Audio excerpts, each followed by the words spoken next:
Bien, continuando con el material, toca el turno a explicar el concepto de funciones, porque son eso, funciones dentro de una clase.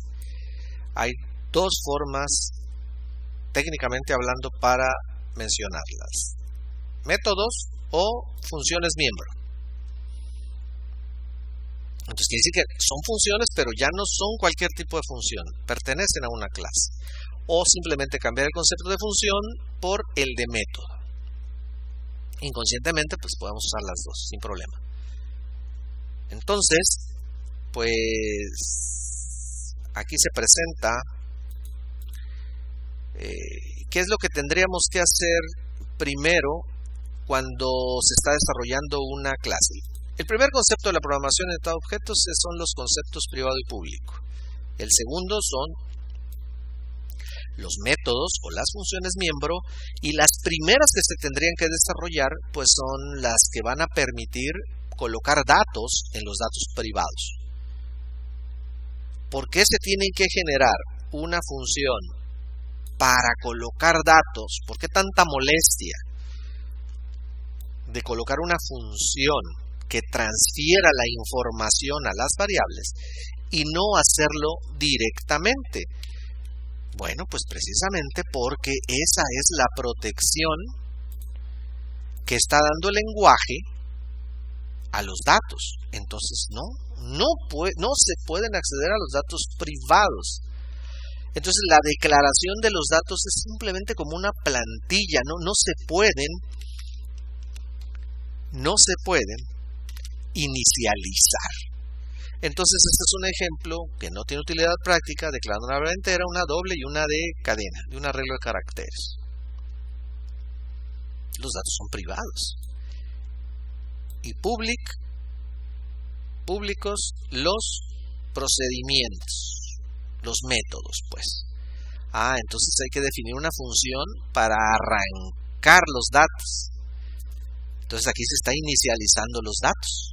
A con 5, B con 3.5 y la cadena con hola. Pero podemos crear una función por si el usuario quiere proporcionar la información. Entonces, pues que nos dé el valor de A, el valor de B y el valor de la cadena.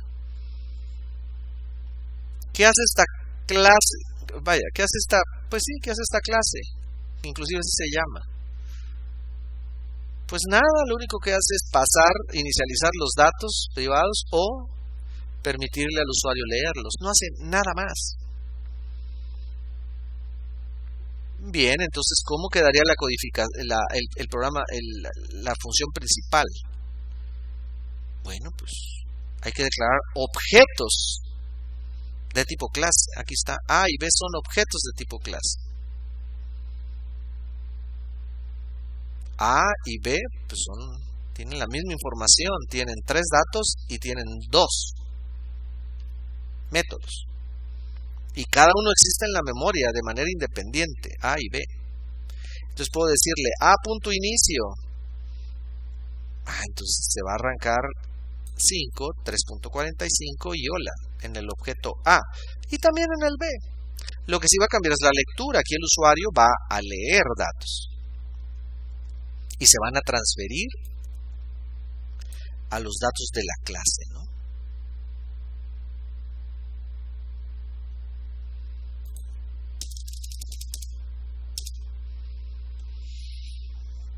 ¿Qué pasa si tenemos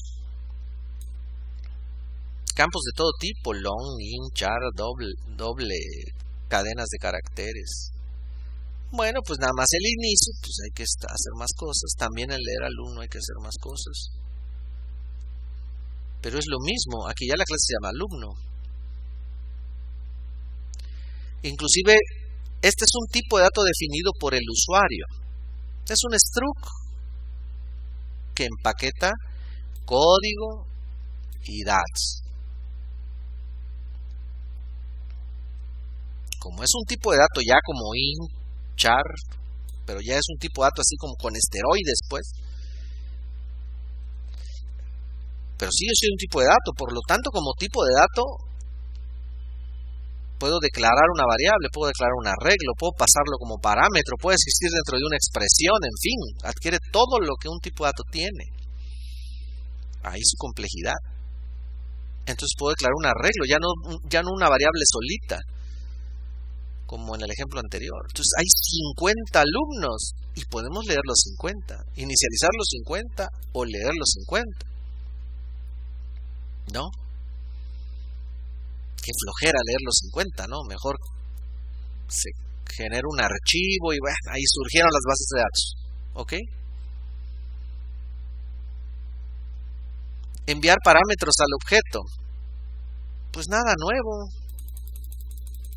Al final es una función, por lo tanto puedo enviar.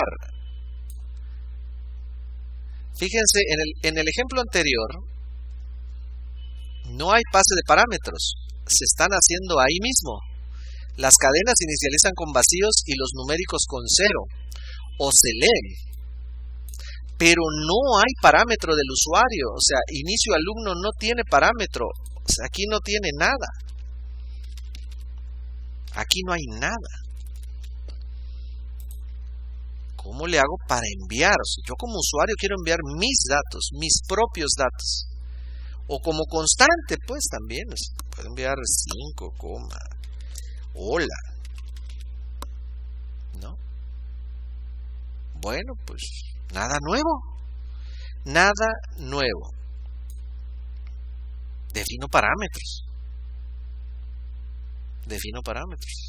Y aquí su servidor, como estamos en métodos, su servidor prefiere utilizar letras mayúsculas para indicar que son parámetros enviados desde el principal. Entonces, aquí tengo una variable AB privada que va a recibir lo que tiene A. Es para diferenciarlo. A es lo que está en el principal. Afuera, externo, llegó. Y hay que pasarlo para acá. Hay que hacer una triangulación. ¿Por qué tanto esfuerzo? Para proteger los datos. Ese es el precio que hay que pagar. Hay que generar estas instrucciones o los constructores, tema que todavía nos falta por ahí. Entonces, como aquí hay una variable A, pues aquí se llama A mayúscula. Para asociarla, pues. Para tener una facilidad de asociación, ¿no? Cuando aplique, por ejemplo aquí C y cadena, pues ya les cambió un poquito, ¿no? Ok. Entonces, ¿qué pasa con el usuario? El usuario puede mandar sus datos. Entonces, este inicio es mejor que el ejemplo anterior. O sea, no tiene caso hacer esto. Bueno, sí tiene caso a veces, ¿no? Sobre todo cuando hay que inicializar con un valor en específico, pero si no queremos inicializar con un valor en específico, sino con un parámetro del usuario, esta es la mejor forma de hacerlo. Entonces 5 lo recibe A mayúscula. A mayúscula es un parámetro. A mayúscula va a pasar a A como dato privado de la clase. ¿Es mucho esfuerzo? Sí. Efectivamente, poner los datos que se requieren en una clase es mucho esfuerzo. Pero una vez que veamos ya las aplicaciones, o sea, ya los procedimientos, por ejemplo, cuántos reprobaron, cuántos pasaron, quién es el mejor alumno,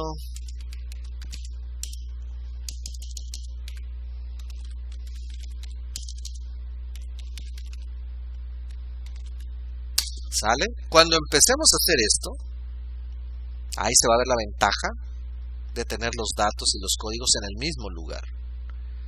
¿Sale? Entonces, esta es otra forma de inicializar los datos. ¿Y cómo regreso parámetros desde los métodos? Pues igualito, return, y se acabó. ¿No? Entonces, todo el territorio conocido,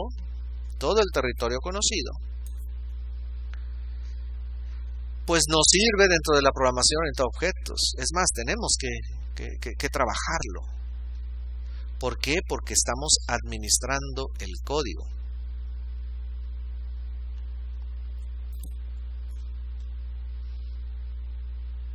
¿Y por qué tanto rollo? Pues se repite, ¿no? Porque no podemos inicializar los datos dentro de una clase, a menos que sean públicos, pero pues ya quedó la prohibición, ¿no?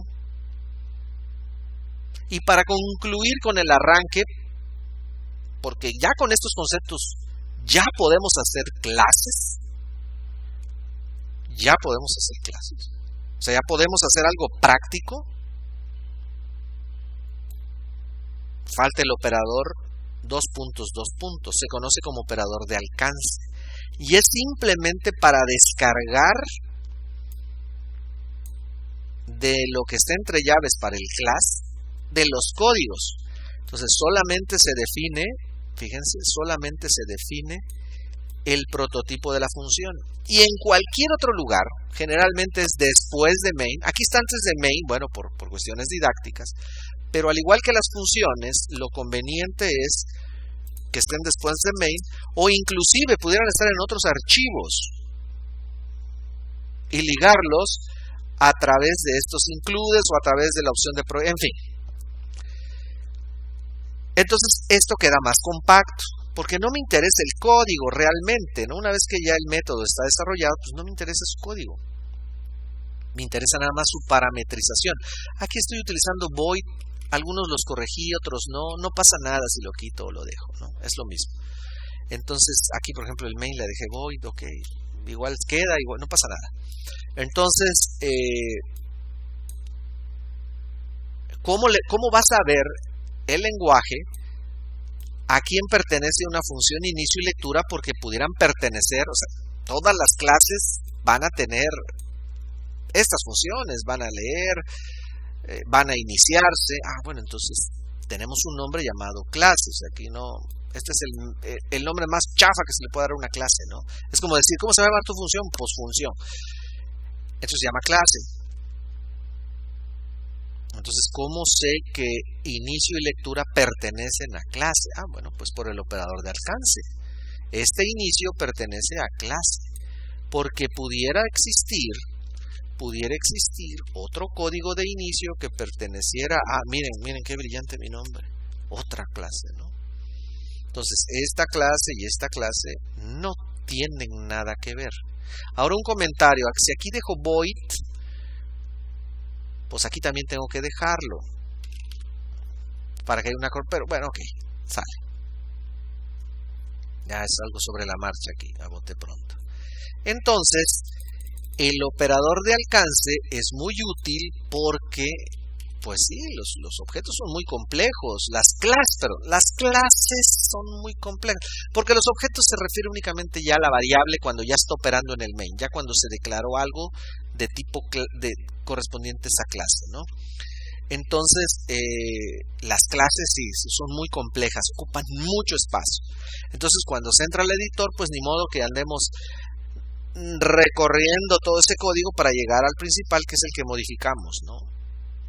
Al igual que en el tema de funciones, entonces se describe la clase y posteriormente con operadores de alcance se definen los detalles en el código. Pues muy bien, con esto terminamos el tema de clases. Entonces es el arranque ya de la programación orientada a objetos. Entonces a partir de ahora, todas las tareas que se dejen, pues habrá que programarlas con clases. Habrá que trabajar ya orientado a objetos. Ya no programación estructurada. A nivel administración, nada más. Bien, pues muchas gracias por su atención.